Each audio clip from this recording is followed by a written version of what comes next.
Hi, everybody. I wanted to thank you all for joining me for my third and final webinar here. It has just been such a pleasure having you guys join me, and I hope that it's been informative and entertaining and worth your time to join us. As always, if you have any questions or anything, please don't hesitate to reach out. Our email is info@whitediamondrealty.net. Our phone number is 304-241-7500. Honestly, I'm really thinking about considering, continuing these on a monthly or bi-monthly basis. So if anybody has any ideas of topics you would like me to talk about, whether I'm bringing in guest speakers or doing it myself, please email that info@whitediamondrealty.net. Or you can also reach us through our website, whitediamondrealty.net. That is live and beautiful and full of all kinds of really good information. So in the meantime, though, let's go ahead and get going, shall we?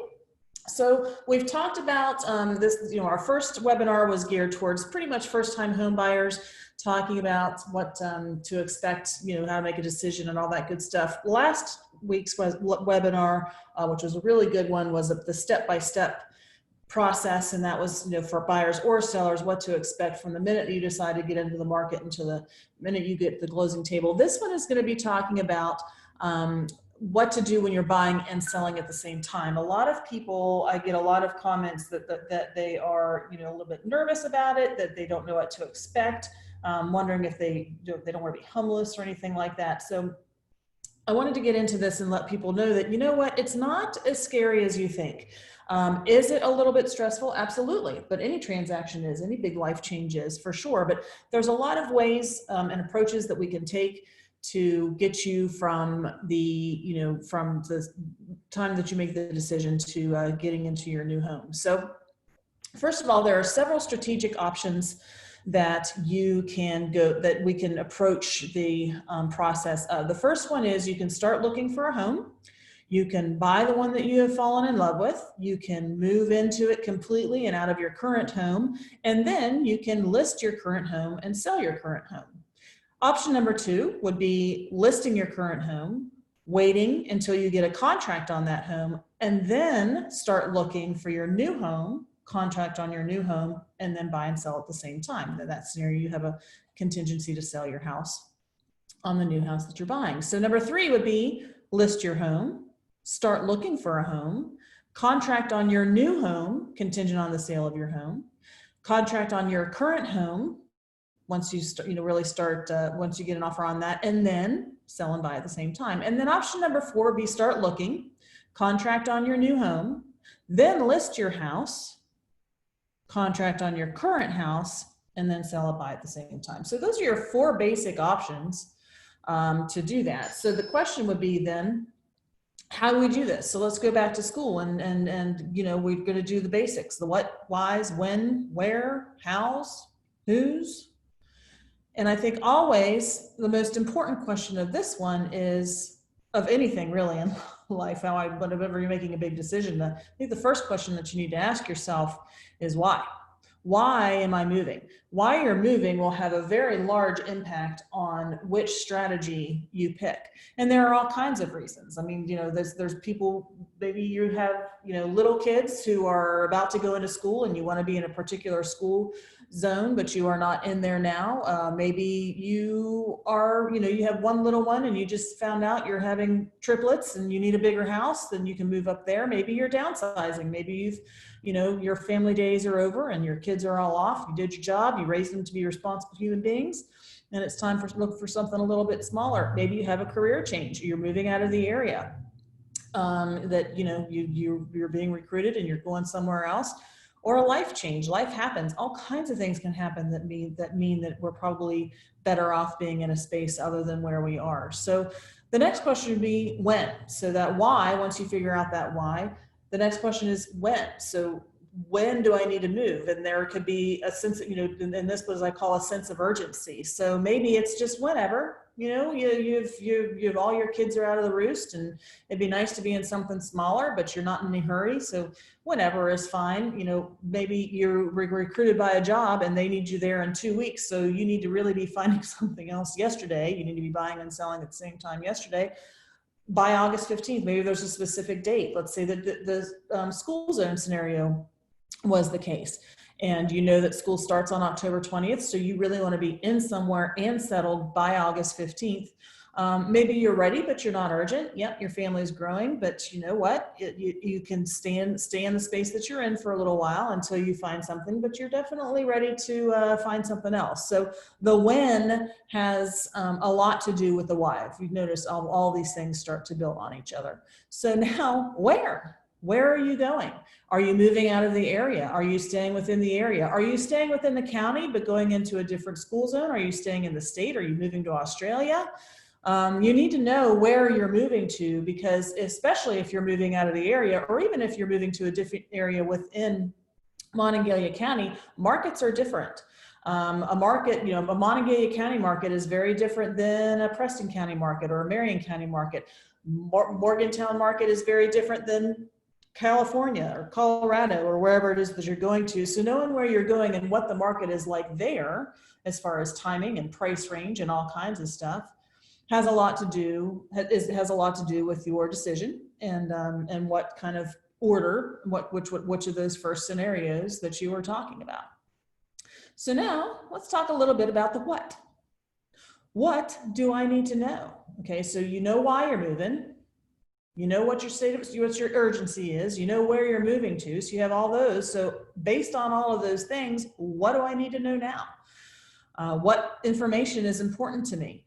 Really important is average days on market. If your house is currently in a market or a price point that has an average of 15 days on market, and you're moving into an area or a price point that has an average of 60 days on market, that's a pretty big difference, and that's going to change maybe your tactic as far as going forward. And I say price point and market, it's not just area. Some price points move a lot faster than others. Some areas move a lot faster than others. If you are not, if you're not moving here locally and you're not going to be using the same person to sell your house as buy your house, you need to get in contact with whomever you're going to be working with where you're buying, if it's a completely different area, and find out what that market is like there. Your market value of your house is very important because of the average days on market. You really need to know what market value you have on your house. That's going to have an impact on what your audience is, and those audiences are different. It's, the market value of a $225,000 house is going to be a completely different audience and a completely different statistical situation than a market value of $600,000. Those two audiences, those two statistics are completely different. Your current mortgage balance is really important to know. You need to know, and I'll get into why in a minute. And if if it's something that you've been in your house for a really long time and you've probably paid it down pretty far, you're pretty confident that you have a good deal of equity in it, a ballpark idea is fine. So you can go online and check your statement or check your paper statement if you get that in the mail, and it will tell you what your principal balance is. Be very clear though, that is not your payoff. Okay, so the payoff is calculated. They have to take into account per diem interest. So if you have maybe only been here for a couple years, you have maybe got 100% financing or FHA financing, and you've been in your house for only 2 or 3 years, so you're not really sure how much equity you have in there, it may be a good idea to take the information that we talked about before, average days on market. Let's say you have an average of 30 days on market. Maybe call your mortgage broker or your mortgage company and say, if I pay my house off 90 days from now, if I have a closing date 90 days from now, what would my payoff be? So if you need a more specific number, because you think your numbers might be tight, it is worth giving them a date in the future to find out if you close on that date, what your payoff is going to be. So that can give you a pretty good idea of what your debt service is on the house. And why do we need to know this? Because it's really good to estimate our equity. We need to know how much money we're going to have in hand after all of our expenses of selling our house. So, and you don't know that until you know the market value. You don't know that until you know the current mortgage balance. So, and I have had this question before, so I will clarify what the definition of equity is. The difference between how much you owe on your property and how much your property is worth. So let's say round numbers, if you owe $200,000 on your property, however, your property is worth $250,000, you have $50,000 in equity.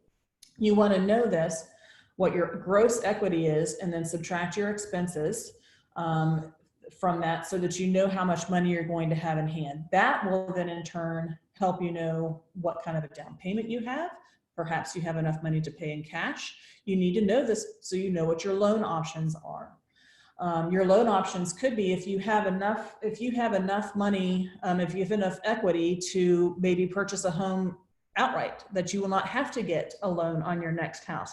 That maybe then you can sell your house beforehand, or you have enough equity that you can get what's called a bridge loan, which we touched base in this for those of you who joined our webinar last week. Touch base with this a little bit with Mr. Sostakovsky about the possibility of a bridge loan. So a bridge loan is basically taking the equity in your house and not physically pulling it from your property, but taking the perceived equity of your house and putting that perceived value towards another mortgage and bridging that gap. So as long as you can hold on to those, you'll be paying, a higher mortgage payment for a while, because you have to, keep the current mortgage paid for, as well as the at least the interest rate on the other mortgage, so it'll be a little bit higher. But you are not actually pulling the equity out of your house, but you are just kind of transferring it on paper from one property to the other. And then you can move into your new house once your old house sells, the one that you're in now. Then that equity is now actually transferred to your new loan. Your new loan is finalized and your payment goes down at that point. You can do that while your house is listed. The other way to use the equity out of your house is if you want to try to balance two payments at the same time, is to get a home equity line of credit. It's otherwise known as a HELOC, H-E-L-O-C, home equity line of credit. Now this has to be done prior to you putting it on the market, but this actually pulls the equity out of your house. So you actually pull that equity out of your house. You can use that equity as a down payment towards your next house, which will be a completely new mortgage. And then as long as your debt to net ratio is okay, you can handle both payments at the same time. That gives you the ability to not have to worry about selling a house before you buy another house. So those two options are ideal. Of course, a third option is you have enough equity in your house that you could do a home equity line of credit and just pay cash for a house as well. And then you still only have the one payment. When you sell the house, you pay off the home equity line of credit. So knowing these things is really important on all kinds of things. Timing of when to put the house on the market, timing of when to start looking for your house, how much equity you have, knowing what loan options are. So all of this what information is extremely important. So now we go to the who. Who do I talk to? Well, you need to talk to your professionals. Your realtor in your current market will be able to answer all the questions about your current house. They'll do a market analysis on it. They'll tell you what the market is saying your home value is worth. They can give you, based on that, estimated days on market, all that good stuff. The realtor in the market that you're buying, and it could be the same one, which is fine in the new market. But if you're moving out of state or really far, like for instance, White Diamond, I can't speak for other folks, but we do North Central West Virginia and Southwestern Pennsylvania, but we're not going to go down to Charleston. That's not our market. We don't know, what that market is. Legally, could we do it? Yes, but we wouldn't necessarily be doing a service for that. So you would find another realtor if you're going really too far out of your market, that the realtor that's selling your house would be outside of their scope of expertise. So you could be talking to two realtors. And if you are talking to two realtors, I really recommend that you have those two realtors talk to each other. They need to stay in good communication with each other, so they know what's going on the other side, because that has a direct relation to what's going on their side.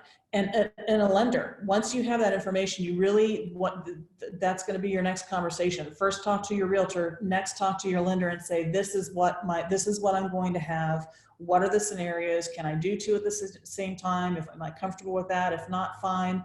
What kind of loan am I getting? Because if you know how much your down payment is and what you're comfortable with, you have to come up with a shopping price. Just like if you're a first-time home buyer, we've talked about this before, until you know what you're approved for and what you're comfortable with, because what you're approved for and what you're comfortable paying monthly might be maybe two different things. You really don't know what you're shopping for. So you don't know what your days on market for the house that you're going to. So these are the two who's that you need to talk to. Ask all the questions.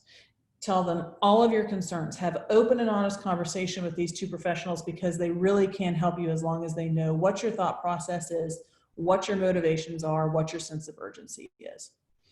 So we're up to which. So let's go back to these which options and review them.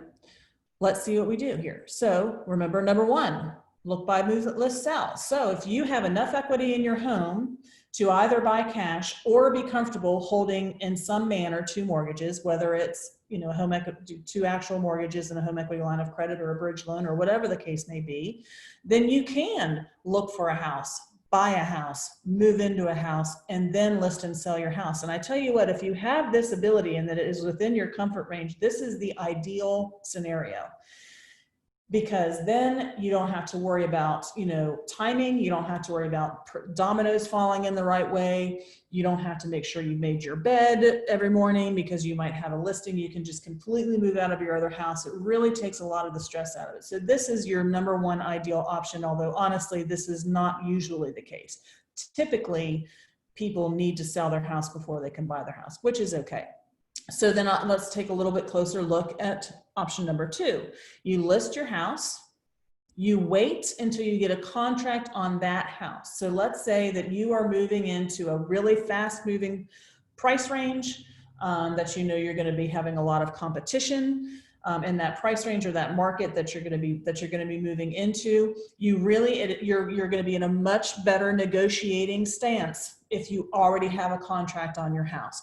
If you are going into a market that is really competitive and you have to sell your house, but you don't even have a contract on it yet, or heaven forbid, you don't even have it listed yet, that really takes away your negotiating standpoint. I mean, if you're in a multiple offer situation and you're up against somebody who doesn't have a home sale contingency, or who has a home sale contingency but it's under contract, they're naturally going to go with that one first. So if you're moving into a fast moving market, be it price range or area or whatever the case may be, it is better to list your house, wait until you have a contract on your home before you look. And the reason why I say wait until you have a contract on your home before you look is because you don't want to look while you're waiting and then fall in love with something and be disappointed. So that just kind of takes some of the frustration out of there.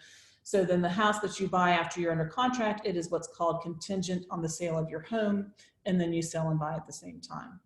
So if we go with option number three, you list your house, you start looking, you contract on your new home, and then you contract on your current home and then sell. So these are if you're in a more balanced, if you're going from one like market to another like market, or maybe they're both kind of slower markets, that gives you a little bit more leeway. And you can keep in mind that you can make I just talked about a home sale contingency on the sale of your home.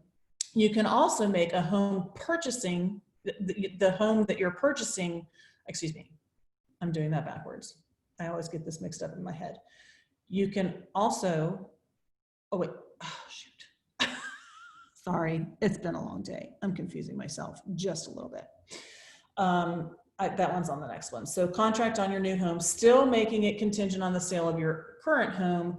But even if that's not under contract, if you're going into a slower market, something that's not going to move as fast, maybe something that's been on the market a little bit longer, then you should still be okay. Keeping in mind that the home that you're buying, they will keep their home on the open market. So there is a possibility that someone else will come in and, you know, say, I don't have a home sale contingency, and then you need to decide whether you can remove that contingency or not. That's getting really down the rabbit hole. That is a conversation that your realtor will have with you, but that is another situation. Now we're going to get into the situation that I just stumbled my tongue over. You're looking for a home, you contract on a new home, and then you list your house, and then you find, and then you get a current, and then you contract on your current home. So you can make the contract on the house that you're buying contingent on the house that you're selling. If you're in a market that moves really quickly, this is the scenario that you want. So this is the scenario where you are in maybe a first-time home buyer market. You're in that 175 to 250, that price range that just boom, you have an average of like 3 or 4 days on the market. You know it's going to go under really fast. You're moving up into a higher market that is a little bit slower, that there's a little bit less competition, this is the scenario that you're going to do. If you are concerned that you're going to be homeless, if you list your house and sell it before you find something, you need to look, contract on a new home, and then list. This takes that scenario out of there. And like I said, if it's a slower scenario, you're okay. Especially if you're moving within the same market, the realtors here, we know our market. We know that if we're selling a $400,000 house, it takes faster, and you have a $200,000 house to sell, we know that it most likely it will go under fairly quickly. Also knowing that the sellers can keep their house on the market and continue to market it, as that kind of a blanket. And I beg your pardon for confusing myself. It was number 2 that I meant to point out, which is list your house, contract on your current home, and then start looking. Just like you can make the purchase of your new home contingent on the sale of your old home, you can also make the sale of your old home contingent on the purchase of your new home. That's the one that I meant to point that out. That contingency does go both ways. So I hope this really helped you. I hope that you see that, if it is not a worst case scenario, oh my gosh, what if I'm going to be homeless? We can make it so you're not homeless. It will be okay. You just need to make sure that you do your due diligence, do your research, ask your questions, make sure that you go through your checklist of whys and hows and all that good stuff. Talk with the professionals. This is what my price range is going to be. How fast is this going to move? Consult with your professionals, and you'll be fine. It'll be a little stressful, but I promise it'll be okay. And you'll be very happy because you'll get to the closing table and you'll get to not only visit one closing table, but 2 closing tables. And it will be very exciting, and all will be right with the world. So now I will open up for questions and answers. I have been checking and I haven't seen anybody. Does anybody have any questions out there?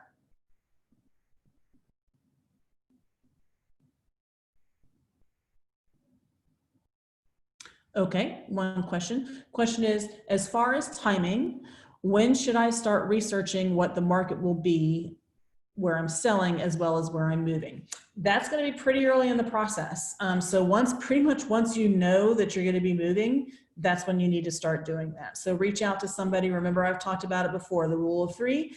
Talk with 3 different agents to see who you're comfortable with. Go ahead and call your current lender. If your current lender is local and you want to stick with them, that's perfectly fine, or this is a point to start shopping around a little bit. But really upfront is when you need to do it. Doing that research is imperative in the success of being able to buy and sell at the same time. Any other questions?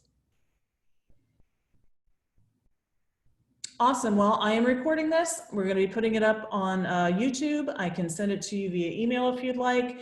I really appreciate it, all of you out there in Facebook land. Thank you so much for joining us. If you have any questions, info@whitediamondrealty.net. And that's it. This has been really fun. And, if we decide to continue on with this, I will definitely send out the good word that we're having more webinars. And remember, if you have questions, ideas of webinars to do, please let me know. info@whitediamondrealty.net. Thanks, guys. This is a shorter one this time. Have a great evening. Take care.